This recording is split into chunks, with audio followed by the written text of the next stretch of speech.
눈 감고 듣기만 해도 지식이 쌓이는 세상을 듣다입니다. 혹시 최근 금융회사나 통신사에서 온 문자를 받고 가슴이 철렁 내려앉은 적 있으신가요? 내 소중한 정보가 어딘가로 새어나갔다는 소식에 밤잠을 설치지는 않으셨는지요? 요즘 여기저기서 개인정보가 유출되었다는 소식이 끊이지 않고 들려옵니다. 마치 지켜야 할 우리 집 담장이 허물어진 것처럼 불안하고 때로는 화가 나기도 합니다. 내 잘못도 아닌데 왜 이런 불안을 겪어야 하는지 답답한 마음이 드는 것이 당연합니다. 오늘 세상을 듣다에서는 연이어 터져나오는 개인정보 유출 사고의 실태와 칼을 빼든 정부의 대책은 과연 무엇인지, 그리고 이 대책이 우리의 불안감을 덜어줄 수 있을지 차분하게 짚어보겠습니다. 오늘 우리가 함께 나눌 이야기의 핵심은 크게 세 가지입니다. 첫째, 최근 우리를 불안하게 만든 대규모 정보 유출 사고는 어떤 것들이 있었고, 사람들은 왜 이렇게까지 분노하고 있는지 그 배경을 살펴보겠습니다. 둘째, 정부가 이러한 국민들의 분노를 잠재우기 위해 어떤 강력한 대책을 내놓았는지 그 내용을 알기 쉽게 풀어드리겠습니다. 셋째, 정부의 대책에도 불구하고 여전히 남아있는 걱정거리는 무엇인지 근본적인 문제를 함께 고민해보는 시간을 갖겠습니다. 먼저 지금 상황이 얼마나 심각한지부터 말씀드려야 할 것 같습니다. 올해 들어 유독 대규모 해킹, 그러니까 컴퓨터 시스템에 몰래 침입해서 정보를 빼가는 사고가 많았습니다. 우리가 일상적으로 사용하는 통신사인 SK텔레콤과 KT에서도 고객 정보가 빠져나갔다는 소식이 있었고, 특히 최근에는 롯데카드에서 발생한 사고가 많은 분들에게 큰 충격을 주었습니다. 이번 롯데카드 사고는 그 내용이 무척 심각합니다. 단순히 이름이나 연락처가 유출된 수준이 아니기 때문입니다. 카드 뒷면에 적혀 있는 결제할 때 아주 중요한 정보인 CVC 번호를 포함해서 아주 민감한 개인정보까지 고스란히 유출된 고객들이 많았습니다. 한 카드사 고객센터는 말 그대로 불이 났다고 합니다. 전화를 걸어도 1시간 넘게 연결이 안 되고 인터넷 홈페이지는 접속조차 되지 않는 상황이 벌어졌습니다.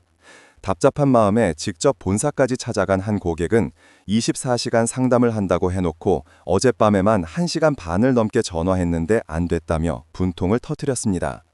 또 다른 고객은 카드 정보 유출로 끝나면 그나마 다행인데 비밀번호 같은 건 다른 사이트에서도 비슷하게 쓰는 경우가 많지 않느냐며 불안감을 감추지 못했습니다. 만약 피해를 입어도 개인이 직접 그 피해 사실을 증명해야 하는 것 아니냐는 걱정도 많았습니다. 롯데카드 측에서는 카드가 부정하게 사용될 가능성은 낮다고 설명했지만 한 번 쏟아진 물을 다시 담을 수 없듯 한 번 빠져나간 내 정보를 되돌릴 수는 없기에 사람들의 우려는 가시지 않고 있습니다. 실제로 민감한 정보가 유출된 피해자 중 하루 만에 24만 명이나 카드를 다시 발급해달라고 신청했을 정도입니다. 이는 얼마나 많은 분들이 불안에 떨고 있는지를 보여주는 숫자입니다. 더 큰 문제는 이런 사고가 한 곳에서만 터진 게 아니라는 점입니다. 통신사에서도 정보가 유출되고 카드사에서도 정보가 유출되다 보니 여러 곳에서 동시에 피해를 본 분들도 적지 않습니다. 이렇게 되면 문제가 더욱 복잡해집니다. 예를 들어 A라는 곳에서는 내 이름과 전화번호가 빠져나가고 B라는 곳에서는 내 주소와 카드 정보가 빠져나갔다고 가정해 보겠습니다. 각각의 정보만 놓고 보면 큰 문제가 아닐 수도 있습니다. 하지만 나쁜 마음을 먹은 사람들이 이 두 가지 정보를 합치면 어떻게 될까요? 마치 흩어져 있던 조각 그림을 맞추는 것처럼 저에 대한 훨씬 더 구체적이고 위험한 정보 덩어리가 만들어지는 것입니다. 이렇게 조합된 정보는 각종 금융사학이나 범죄에 악용될 가능성이 훨씬 더 커지게 됩니다. 이것이 바로 많은 분들이 지금 느끼는 불안감의 실체입니다. 내 정보가 털리대로 털렸다는 허탈한 말이 나오는 것도 무리가 아닙니다. 상황이 이렇게 심각해지자 정부도 마침내 무거운 침묵을 깨고 대책을 발표했습니다. 국민들의 분노와 불끌차 긴급 브리핑을 열고 칼을 빼어든 것입니다. 정부가 내놓은 대책의 핵심은 크게 두 가지로 볼 수 있습니다. 바로 징벌적 과징금 도입과 신고 없는 정부 직권조사입니다. 말이 조금 어렵게 들리실 수 있지만 제가 하나씩 쉽게 풀어서 설명해 드리겠습니다. 첫 번째 대책은 징벌적 과징금입니다. 특히 금융회사에서 보안 사고가 터졌을 때 아주 무거운 벌금을 물리겠다는 뜻입니다. 여기서 징벌적이라는 말이 중요합니다. 이는 단순히 잘못으로 인해 발생한 손해를 메우는 수준을 넘어 아예 다시는 그런 잘못을 저지를 생각조차 못하도록 아주 강력하게 벌을 주겠다는 의미입니다. 예를 들어 어떤 회사가 실수로 100만 원의 피해를 입혔다면 지금까지는 100만 원이나 그와 비슷한 수준의 과징금을 물었습니다. 하지만 징벌적 과징금은 그 피해액의 몇 배, 많게는 몇십 배에 달하는 돈을 물게 하는 것입니다. 회사가 벌금 좀 내고 말지라는 안일한 생각을 절대 할 수 없게 만들겠다는 정부의 강력한 의지가 담겨 있습니다. 금융위원회의 한 책임자는 이렇게 말했습니다. 금융권도 지난 10여 년간 개인정보 유출과 같은 큰 사고가 없었다. 그래서 기업이 알아서 잘 관리하도록 맡겨두는 측면이 있었는데 그 사이에 보안에 소홀해진 것 같다고 인정했습니다.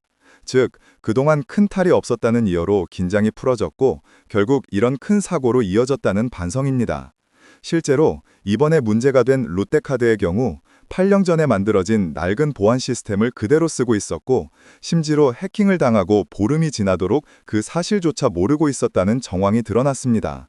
이런 회사에게는 이제 솜방망이 처벌이 아니라 회사가 휘청거릴 정도의 중징계를 내리겠다는 것이 정부의 방침입니다.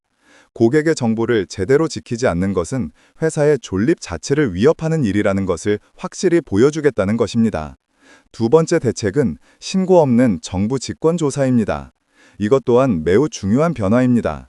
지금까지는 어떤 회사에서 해킹 사고가 나면 그 회사가 먼저 우리 회사에 이런 문제가 생겼습니다 라고 정부에 신고를 해야 조사가 시작되는 경우가 대부분이었습니다.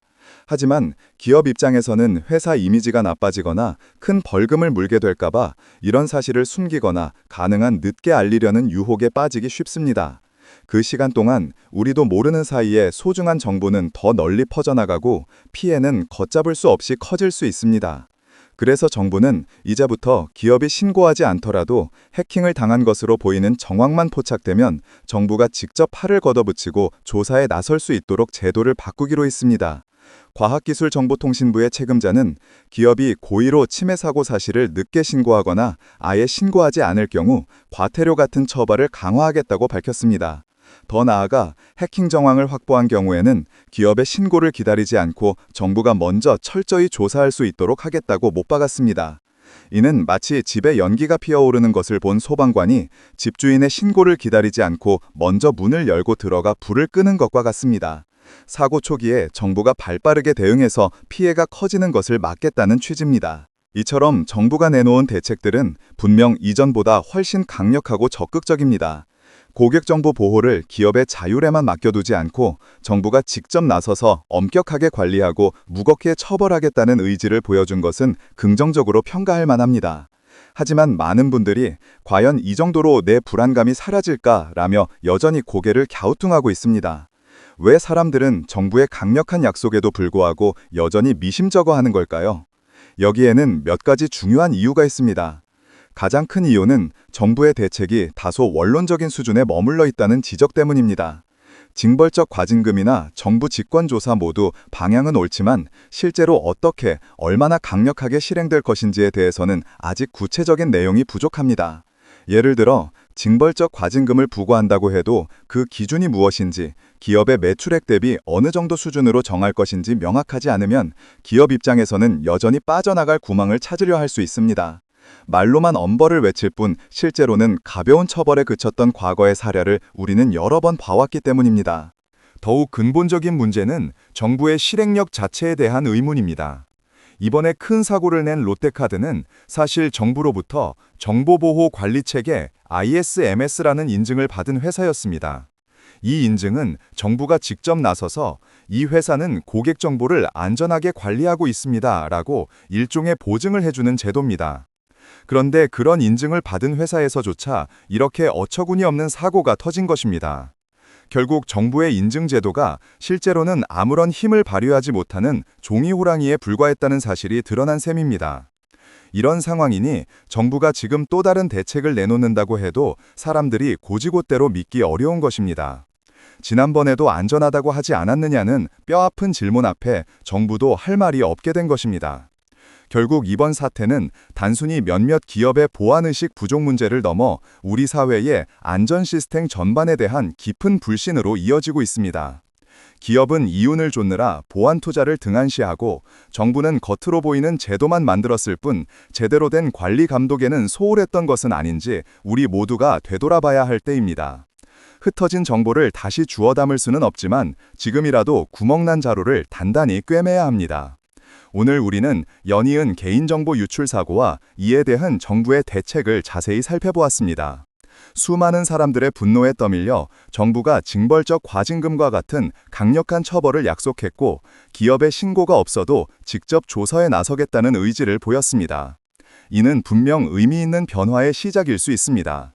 하지만 정부의 인증마저 무용지물이 되었던 과거의 경험은 우리에게 단순히 말뿐인 약속이 아닌 실제로 변화를 만들어낼 수 있는 강력하고 구체적인 실행을 요구하고 있습니다. 이러한 제도가 실제로 우리 삶에 든든한 방패가 되어주기 위해서는 우리 스스로도 꾸준히 목소리를 내고 감시하는 노력이 필요합니다. 내 정보는 내가 지킨다는 생각으로 비밀번호를 주기적으로 바꾸고 의심스러운 문자나 이메일은 함부로 열어보지 않는 작은 습관도 중요합니다. 기업과 정부가 제 역할을 다하고 우리 각자도 경각심을 잃지 않을 때 비로소 우리는 소중한 정보를 지키고 안심하며 살아갈 수 있을 것입니다. 눈 감고 듣기만 해도 지식이 쌓이는 세상을 듣다가 오늘 준비한 이야기는 여기까지입니다. 저희 이야기가 세상을 이해하시는데 작은 도움이 되었기를 바랍니다. 내용이 유익하셨다면 주변 분들에게도 저희 채널을 알려주시고 구독 버튼을 눌러주시면 저희에게 큰 힘이 됩니다. 다음 시간에도 더욱 알찬 내용으로 찾아뵙겠습니다. 감사합니다.